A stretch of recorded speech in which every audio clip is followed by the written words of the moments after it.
Well, it's about 1 week prior to Everesting Day. Um, Kind of funny trying to figure out whether or not to film, whether or not to present it, but here I am.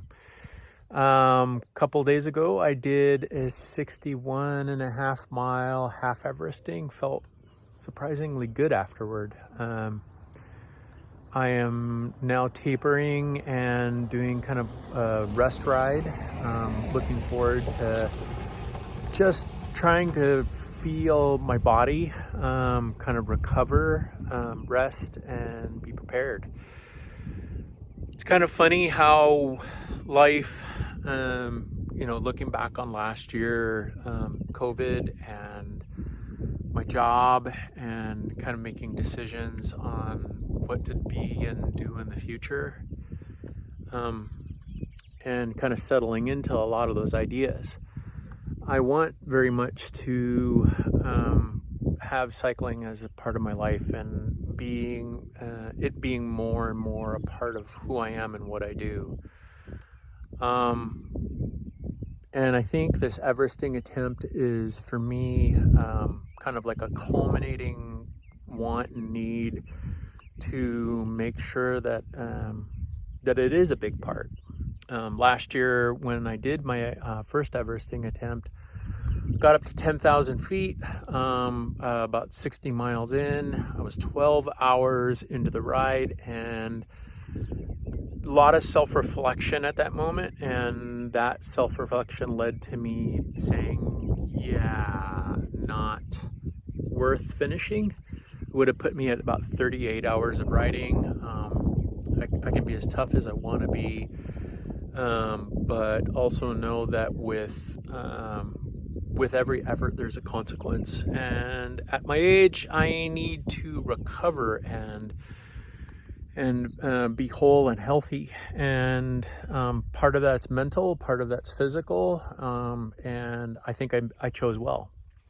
I did a lot of good things with that Everesting attempt. Part of that was nutrition, and I learned how to hydrate and do nutrition to that point, and I carried a lot of those strategies over to this attempt, and I feel really good about it. I'm going to have some good support this time around, as I did before, but there'll be support for my support, which is another big important part of making sure that these efforts are successful, because the people who support you also need to be supported.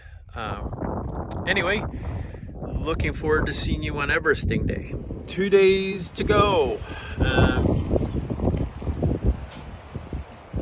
I think I've done all the prep I'm gonna do, and right now I'm just gonna kind of coast.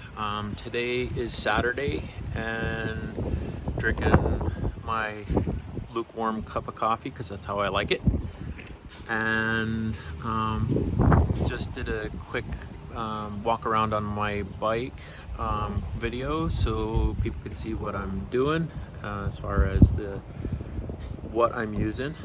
My Everesting machine. Pretty psyched about it, and I am right now just trying to put all the pieces together.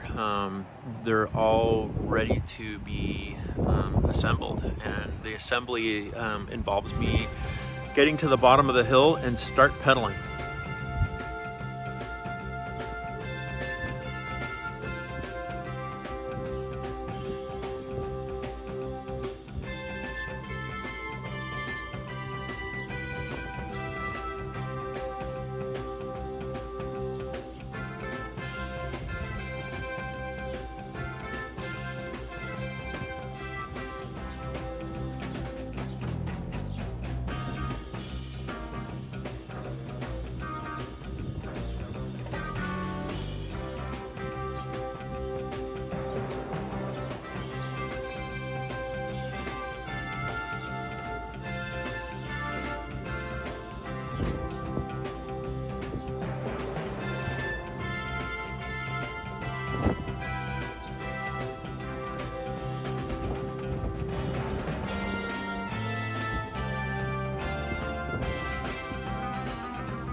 Woo! Man, I could just kiss you. That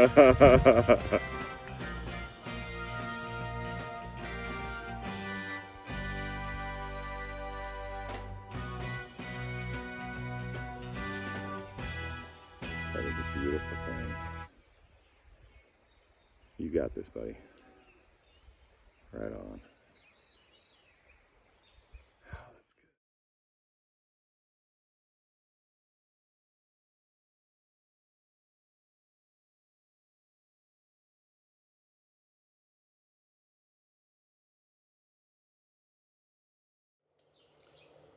Day after, and the bike's up in the stand. I didn't finish. I'm disappointed, kind of bummed, sad, but also excited because I learned something new. I know that 92 degrees is just too hot to do an endurance event. I thought I was prepared for the heat.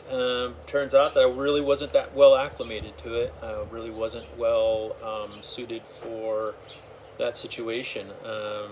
My last few laps, I got significantly slower. I was losing like, between 5 and 10 minutes on my time on each consecutive lap. Started off really strong. I was doing like 22 to 25 minute laps.